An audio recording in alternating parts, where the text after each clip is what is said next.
जब भी आप शेविंग करते हैं या किसी को दाढ़ी बनाते देखते हैं, तो क्या आपने कभी सोचा है कि दाढ़ी बनाने वाला दुनिया का पहला व्यक्ति कौन रहा होगा?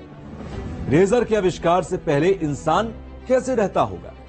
दाढ़ी बनाने के लिए इंसान क्यों बेचैन हो उठा होगा? या फिर किन किन एक्सपेरिमेंट्स से होते हुए बात रेजर तक पहुंची होगी? अगर आपके मन में ये सारे सवाल उठ चुके हैं तो जवाब के लिए आप तैयार हो जाइए। नमस्कार, मैं हूं तुषार कौशिक और आप देख रहे हैं न्यूज नेशन का दिलचस्प जानकारियों से भरा एक रोचक शो आविष्कार। आज हम बात कर रहे हैं रेजर की, जिस रेजर से 2 मिनट में आपकी दाढ़ी सफा चट हो जाती है। लेकिन आप शायद ही जानते होंगे कि आज से हजारों साल पहले हमारे पूर्वज पत्थरों से दाढ़ी काटते थे। अब पहला सवाल यह उठता है कि इस धरती पर शेविंग करने वाला पहला व्यक्ति कौन रहा होगा? आज से 5000 साल पहले जब महाभारत का युद्ध हुआ होगा तो अर्जुन और भीम दाढ़ी बनाकर युद्ध के मैदान में उतरे होंगे, या फिर उन्हें दाढ़ी बनाने का तरीका ही पता नहीं होगा।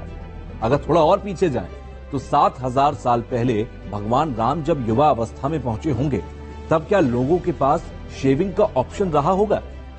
रिसर्च कहती है कि महाभारत और रामायण ही नहीं, इससे भी हजारों साल पहले शेविंग की कोशिश शुरू हो चुकी थी।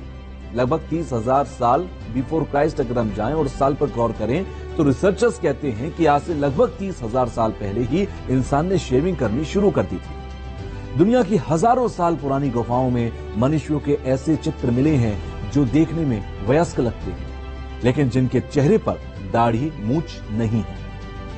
आर्कियोलॉजिस्ट्स ने 30,000 बीसी के कुछ ऐसे औजार भी पाए हैं जिन्हें देखकर लगता है कि हमारे पूर्वजों यानी आदि मानवों ने उनका इस्तेमाल रेजर की तरह किया होगा। हम बात पाषाण युग की कर रहे हैं, यानी तब इंसानों के पास मेटल भी नहीं थे। ठोस धातु के तौर पर हमारे पूर्वजों के पास पत्थरों के सिवा कुछ और था भी नहीं। तो आखिर शेविंग टूल कैसे बना होगा? वो ये टूल थे। माना जाता है कि दुनिया का पहला रेजर ज्वालामुखी से निकला था। धरती का पहला रेजर कुल्हाड़ी जैसा दिखने वाला एक तेज धार का पत्थर था, और यह कोई आम पत्थर नहीं बल्कि काला पत्थर था जो ज्वालामुखी के लावे से बनता था। लावे से बने इस पत्थर को तोड़ने पर टुकड़ा और धारदार हो जाता। पत्थर के इस टुकड़े से आज से हजारों साल पहले के मानव अपनी दाढ़ी कैसे बनाते रहे होंगे, ये तो वही जानते होंगे। लेकिन अगर आप सोच कर देखें तो इस पत्थर के टुकड़े से दाढ़ी बनाना बहुत ही कष्टकारी होता रहा होगा। इससे लोग क्लीन शेव तो नहीं कर पाते होंगे, लेकिन दाढ़ी मूंछ को हटाना, छांटना या छोटा करना जरूर कर पाते होंगे।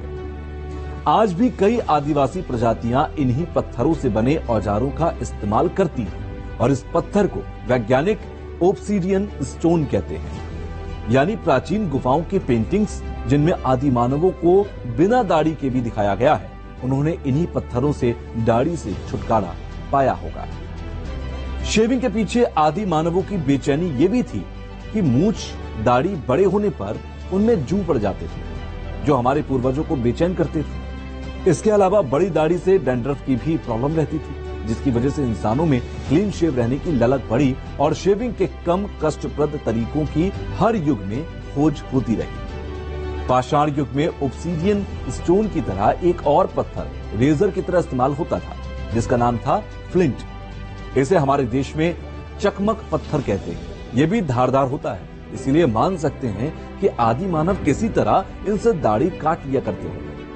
पुरातत्वविदों के मुताबिक समंदर के पास रहने वाली सभ्यताओं में समुद्री जीवों की शैल का इस्तेमाल रेजर की तरह किया जाता था। 2 सीपियों को मिलाकर उन्हें चिमटी जैसा बना लिया जाता था। अब अगर आप कभी शेविंग करें तो एक बार सोचिएगा, सीपियों से कोई कैसे दाढ़ी बना पाता होगा? पाषाण काल में जब पत्थर शिलाओं को खंड खंड करके नुकीला बना करके उन्होंने पुराने हमारे पूर्वज लोगों ने बड़े मुश्किल से अग्नि का आविष्कार किया। अग्नि के माध्यम से फिर धातु डेवलप किया। धातु के माध्यम से कुछ औजार बनाए, मोटे बड़े औजार होते थे। इनके माध्यम से बड़े मुश्किलों से अपना वो बाल काट पाते थे या शेविंग कर पाते थे। अब 30,000 बीसी से 3,000 बीसी तक आइए। इन 27,000 सालों में इंसान दाढ़ी बाल काटने के लिए तड़पता रहा, और इन शेविंग के इन कष्टप्रद हथियारों से पीछा छुड़ाने की कोशिश में जुटा रहा। समय के साथ नई सभ्यताएं विकसित होती रही और रेजर के भी विकास ने गति पकड़ ली थी। अब इंसानों ने धातुओं की खोज की तो उन्हें रेजर बनाने के लिए नया तरीका सूझा। 3000 बीसी में इंसानों ने मेटल के रेजर बनाए। 3000 बीसी के आसपास मिस्र की सभ्यता सबसे आगे थी। पिरामिड बनाने वाली इस सभ्यता के लोग साफ सफाई के बेहद शौकीन थे। मिस्र सभ्यता में बच्चा हो या बड़ा, सबको दिन में कई बार नहाना होता था, लेकिन नील नदी के पास नमी वाली हवाएं चलती थी और इससे तब की आबादी को बड़े बालों से कई तरह के संक्रमण हो जाया करते थे। सर के बालों में जूं से लोग इतने परेशान हो जाते थे कि पूरी तरह गंजा होना पसंद करते थे। पुरातत्वविदों के मुताबिक मिस्र के लोगों ने कई तरह के रेजर का आविष्कार किया। इनमें धातु को पीटकर बनाया एक धारदार ब्लेड होता था, जिसे पकड़ने के लिए हैंडल भी होता था। किसी में हैंडल छोटा था तो किसी में बड़ा। यही नहीं, मिस्र के लोगों ने शेविंग क्रीम तक बना ली थी। दरअसल वो लोग जड़ी बूटियों के घोल बनाते थे, जिससे बालों को हटाने में आसानी होती थी। यहाँ तक कि पिरामिडों में जिन मम्मी को रखा जाता था, उनके मृत शरीर से भी बाल पूरी तरह हटा दिए जाते थे। सोचिए, बेजान देह की भी शेविंग करना, है ना कितना अनोखा।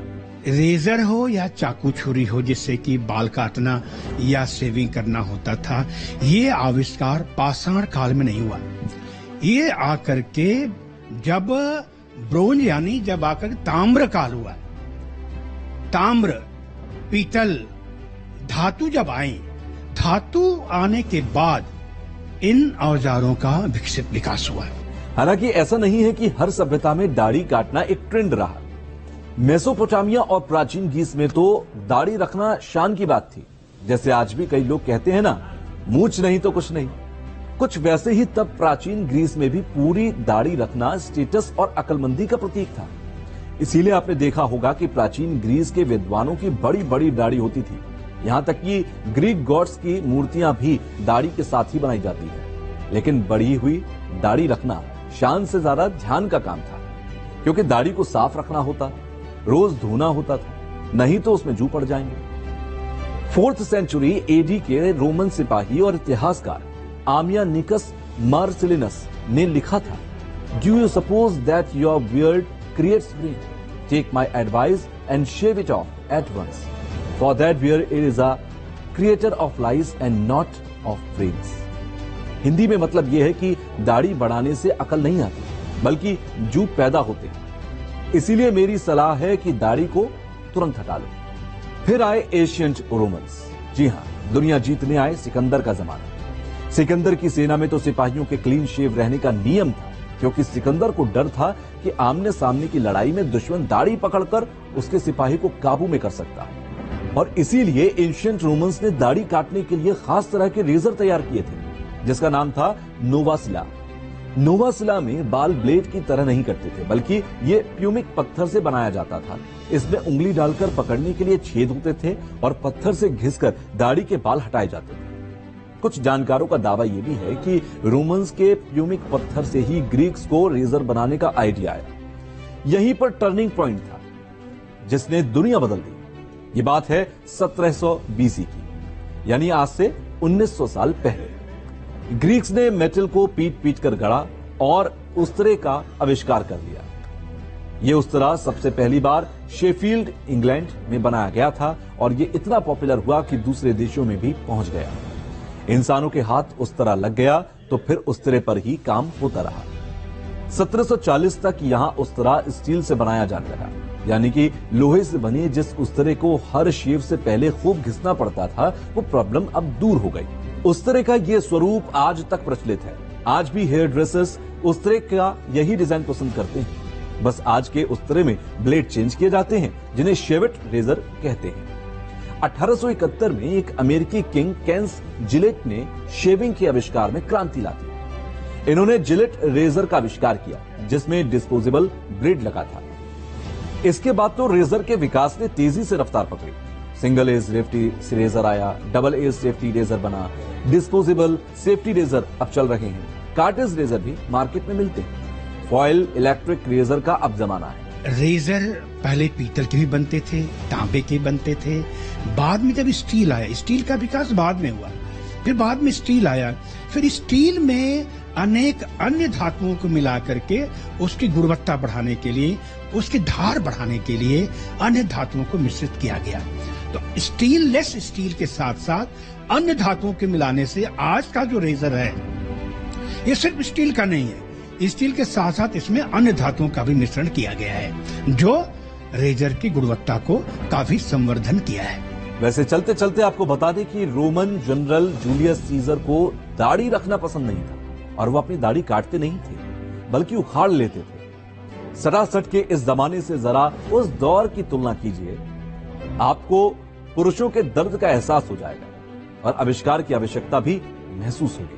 हम फिर हाजिर होंगे एक और आविष्कार के साथ। अगले एपिसोड में हम मानव सभ्यता की एक और कहानी सुनाएंगे और बताएंगे कि वो कौन सा आइडिया था जिसने दुनिया बदल दी। देश और दुनिया की तमाम खबरों के लिए आप देखते रहिए